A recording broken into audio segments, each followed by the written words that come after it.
Join us now, Ed Yardeni, president of Yardeni Research. I think you have similar sentiments, Ed, that maybe a sort of easing into trying to balance some of the trade inequities is one way to do it, but going shock and awe, maybe we shouldn't be surprised. But this could, I think, in your view, it could result in like a V-bottom if several things happen, if you were to back off or something. Yeah, well, it's more hope and wishful thinking than it is something that we know, because it's a very confusing environment here. The administration continues to give all sorts of mixed signals, but at the end of the day, this is a tax. It's a massive tax.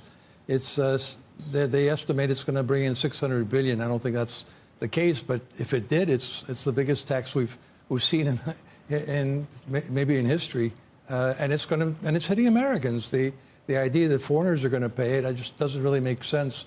The reality is the importers are going to pay it, and then they have to decide whether they're going to share the pain with consumers. If they can, they will. If they can't, it's going to hurt their profit margins, and then they cut back on employment. How long does it take to kill an economy that was pretty strong? It's not 3 or 4 days. We're about to find out if they don't ease off on these tariffs. I think the markets, basically on a global basis, are saying we got to get this trade situation fixed as soon as possible.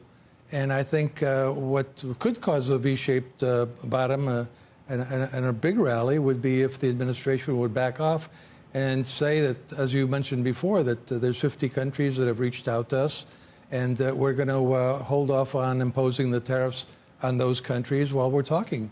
That'll encourage other countries to do the same thing. It's like, hey, folks, let's talk and let's get this over with. The problem is the administration has sort of mixed goals of what they want to do with tariffs. They want to bring money in. They want to have national security interests. Look, I think the national security interest obviously is extremely legitimate, and maybe we should really do what the administration wants to do on steel, aluminum, and other materials and products like semiconductors that are vital for the national defense. But going kind of wild like this, especially with tariffs that make no sense whatsoever. I mean, the arithmetic of these things looks like... That's what I mean. Yeah, it looks like it was done by an AI program that went delusional. It's non-serious. And when you're dealing it's not serious. Trade, come on. This is important. It's important finding that out. Yeah. I think the motivation seemed to be, let's get these numbers that, you saw in front of cheering Republicans in the Rose Garden. They're just taking at face value what those numbers said. But they have then you see how the numbers were actually calculated. And it looks like it was done just so that we could say, well, we're doing half, and we're actually doing much more than Well, I think the markets were ready for something like a tariff on average of 12%. They weren't ready for 25%, which is what they got instead. And then just... So when President Trump gets backed into a corner, he's going to have to find a way out without losing face. Well, I think he's got to declare victory. Yeah, I think he's got to declare victory and say, look, we got 50 countries that immediately called us, and we're negotiating with them. And do you think he has people tell him don't do that? Like, we're going to have Navarro on today. Do you think he's got people say stand your ground? The middle class doesn't care. The real economy is different. I think Main Street, Wall Street. Navarro's taking us down the wrong path, in my opinion.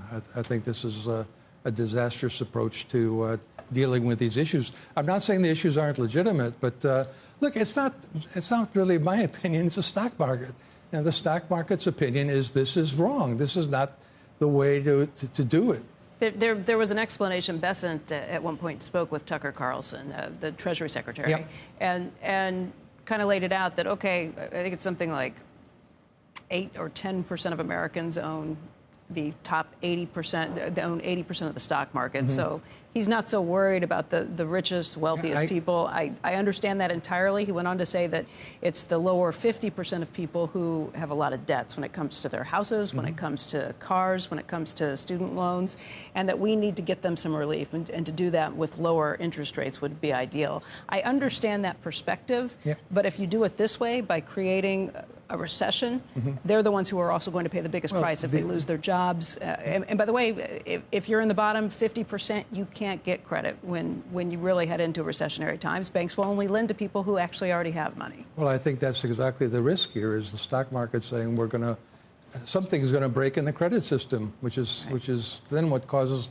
the Fed to ease. But by the time they do that, there's a lot of people unemployed. So so far, we have not seen anything break in the system. What would be the first but signs? it could happen What would you any watch? minute. Yeah. I mean, that's the thing. When you stress an economy like this with just completely unexpected policies, you're going to run into a problem, and so that's the issue. You give up on your price target? I wouldn't even want to. Yeah, take I mean, one. with the price target. Well, look, you were last at 5,000. No. No, I started the year. No, I know, but then with the optimist way too I optimistic. thought you came all the way down. I came down to 6,000, not 5,000. But you didn't come down to 5,000. But you're right. We're doing it 1,000 points at a time. You can come down to 5,000 right now. not just yet. I'm still hopeful that there'll be a lot of backlash. You don't think? So you think 5,000 is too bearish?